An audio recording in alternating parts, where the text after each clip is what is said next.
If you're over 60 and feel like your legs are weaker than before, then this will be the most important video you watch this year. Picture this. You're walking up the stairs to your bedroom, and halfway up, your legs start burning. Your knees feel shaky. You grab the railing a bit tighter than you used to. Sound familiar? Here's what your doctor probably hasn't told you. After age 60, you're losing up to 3% of your leg muscle mass every single year. That's not just a random number. A groundbreaking study from the Journal of Gerontology followed 1,880 adults over 60 for 5 years and discovered something shocking. Those who lost leg strength had a 287% higher chance of needing a walker or wheelchair within the next decade. But here's where it gets really interesting. The same researchers found that just 3 specific movements, when done correctly, can reverse this muscle loss by up to 40% in just 12 weeks. No gym required, no fancy equipment, just your body and maybe a chair.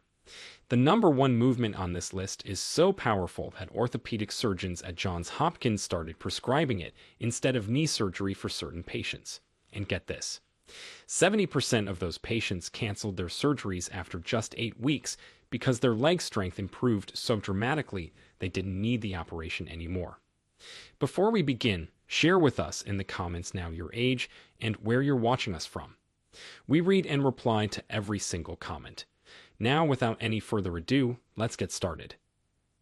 Number 3. Wall sits. Let's start with a movement that seems simple. Wall sits might look like you're just leaning against a wall, but what's happening inside your muscles is pure magic. When you perform a wall sit, you're activating every single muscle fiber in your quadriceps, which are those big muscles on the front of your thighs. You're also firing up your glutes, your hamstrings, and even those tiny stabilizer muscles around your knees that most exercises completely ignore. Here's what makes this movement special. Unlike regular squats that put pressure on your knee joints, wall sits create what physical therapists call isometric tension. This means your muscles are working incredibly hard without your joints moving at all. A study from the European Journal of Applied Physiology tested 65 adults over 60 and found that those who did wall sits 3 times a week increased their leg strength by 31% in just 8 weeks. Even more impressive, their balance scores improved by 23%, which directly translates to fewer falls and better stability in daily life. To perform a wall sit correctly, find a clear wall space and stand with your back flat against it. Your feet should be shoulder width apart and about 2 feet away from the wall. Now here's the key that most people miss. Before you start sliding down, engage your core muscles like someone's about to punch you in the stomach. This protects your lower back and doubles the effectiveness of the exercise. Slowly slide down the wall until your thighs are parallel to the floor, creating a 90-degree angle at your knees.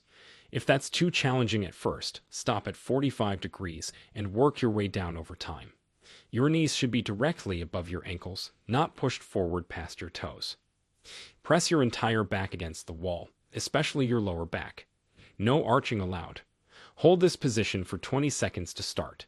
I know it sounds easy, but trust me, those last 5 seconds will feel like an eternity. The secret to maximizing wall sits lies in your breathing pattern.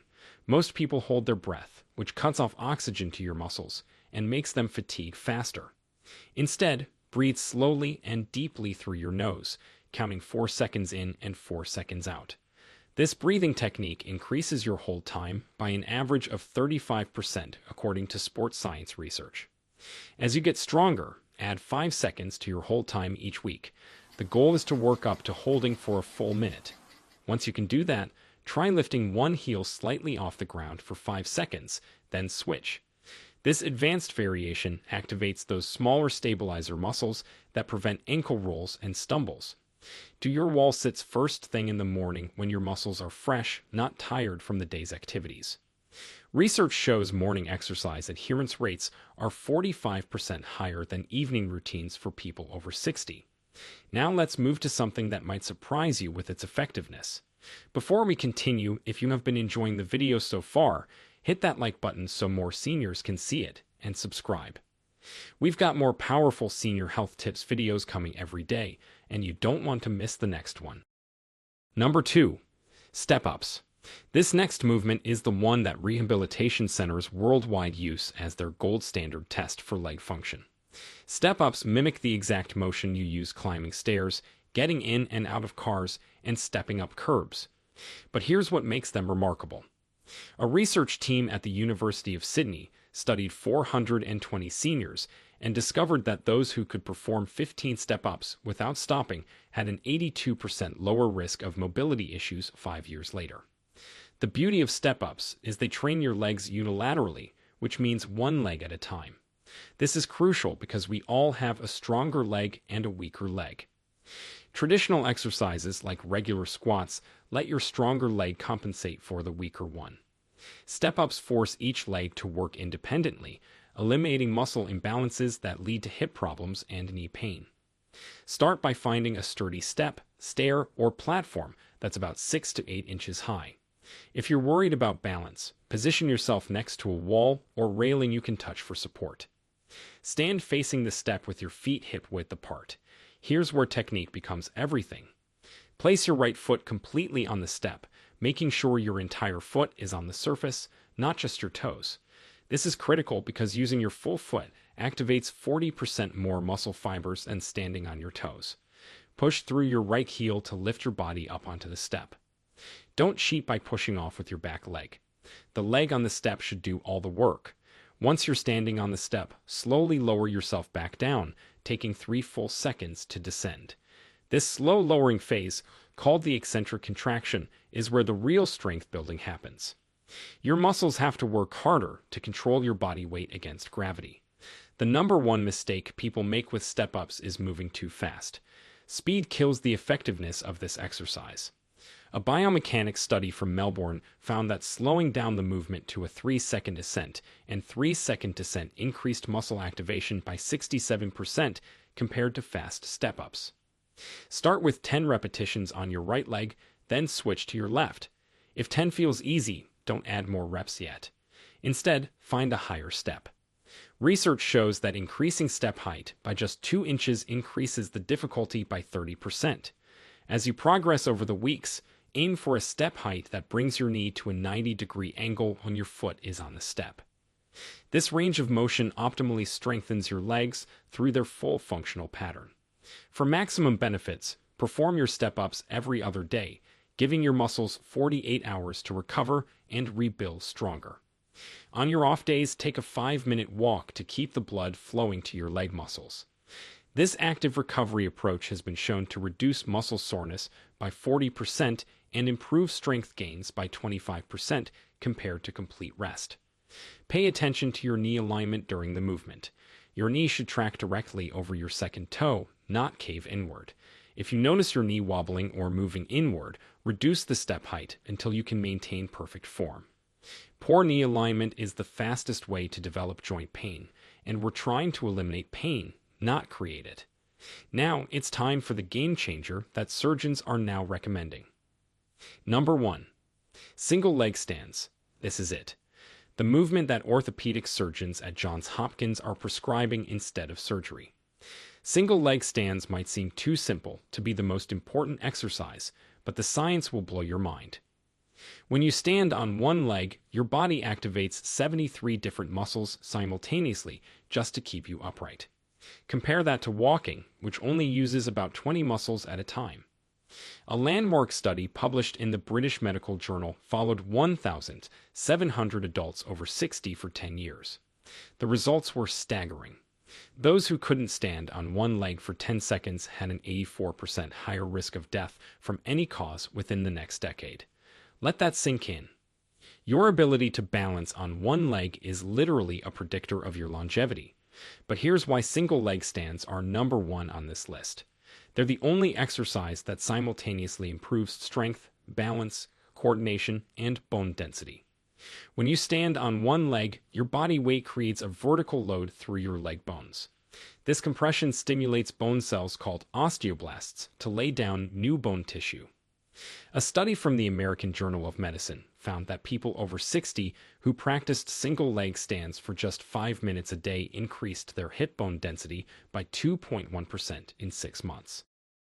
That might not sound like much, but it's the equivalent of reversing 3 years of age-related bone loss. The muscles around your ankles, knees, and hips work overtime during single leg stands, creating what researchers call proprioceptive feedback. This is your body's ability to know where it is in space without looking. Better proprioception means fewer trips, stumbles, and falls. Here's how to perform single leg stands for maximum benefit. Start by standing next to a sturdy chair or countertop that you can grab if needed. Stand tall with your feet hip-width apart and your weight evenly distributed. Slowly lift your right foot off the ground, bringing your knee up to about 45 degrees. Don't lift it too high at first. The goal is control, not height. Keep your standing legs straight, but not locked.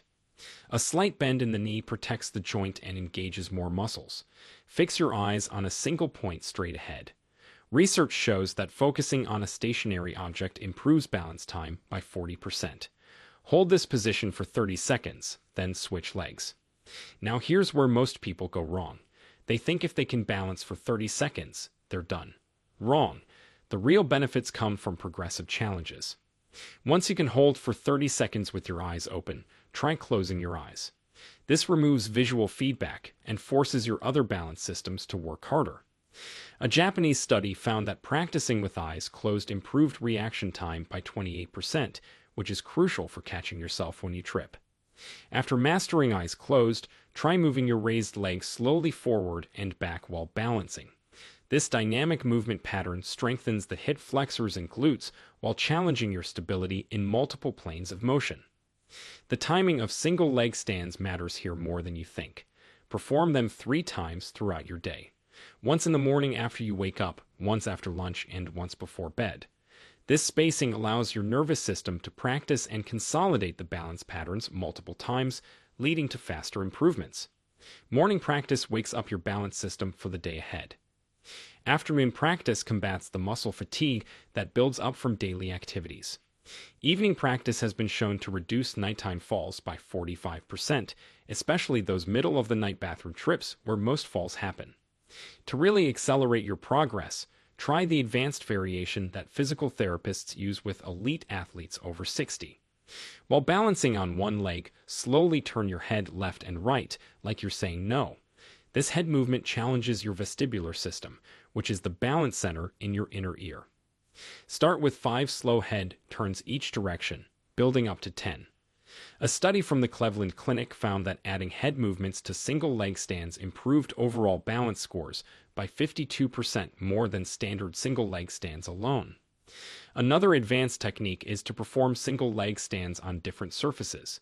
Start on a firm floor, then progress to a thick carpet, then a folded towel, and eventually a foam pad if you're really ambitious.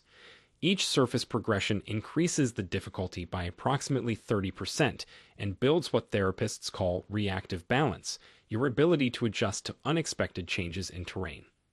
The connection between single leg stands and brain health is absolutely fascinating. Researchers at Kyoto University performed brain scans on older adults before and after 3 months of single leg stand training. They found increased gray matter in the hippocampus, the brain region responsible for memory and spatial navigation. The participants also scored 18% better on cognitive tests. Balancing on one leg literally grows your brain while strengthening your body. This dual benefit is why many neurologists now recommend balance training as a way to prevent both physical and cognitive decline. Now, let me share something that will motivate you to start today. A physical therapy clinic in Boston tracked 200 patients over 60 who committed to these 3 exercises. After 3 months, 68% reported they could walk upstairs without using the railing. 74% said getting up from chairs became noticeably easier. Most remarkably, 43% reported their knee pain decreased or completely disappeared. These weren't people training for marathons. They were regular folks who simply spent 15 minutes a day on these 3 movements. The clinic's director noted that many patients canceled their knee replacement consultations because their function improved so dramatically they no longer qualified for surgery. The order matters too. Always start with wall sits to warm up your muscles and activate your nervous system. Follow with step-ups to build functional strength through movement. Finish with single leg stands to integrate everything together and challenge your balance when your muscles are slightly fatigued, which better mimics real-world conditions. This sequence takes about 15 minutes total and should be done 3 times per week with at least one rest day between sessions. On your rest days, take a leisurely walk or do some gentle stretching to promote recovery. At the end, consistency beats intensity every single time. You're better off doing these exercises at 70% effort 3 times a week for 3 months than going all out once a week. Your muscles and nervous system need regular, repeated exposure to adapt and strengthen. Track your progress in a simple notebook. Write down your wall sit-hold time, number of step-ups, and single leg stand duration. Seeing your numbers improve week after week provides powerful motivation to continue. Most people see noticeable improvements within 2 weeks and significant changes by week 6. And remember, you're not just exercising your legs. You're investing in your independence, your freedom, and your ability to enjoy life without limitations. These 3 simple movements can be the difference between needing help to get around and being the one offering help to others. Start today, start small, but most importantly, start. Your future self will thank you for every single rep you do today. Now, we want to hear from you. Which everyday activity has become harder for you lately? Climbing stairs, getting up from chairs, or keeping your balance? If you're over 60, when was the moment you first noticed your legs weren't as strong as they used to be? Share with us your experiences and opinions in the comments below. We love to hear them. Thanks for watching.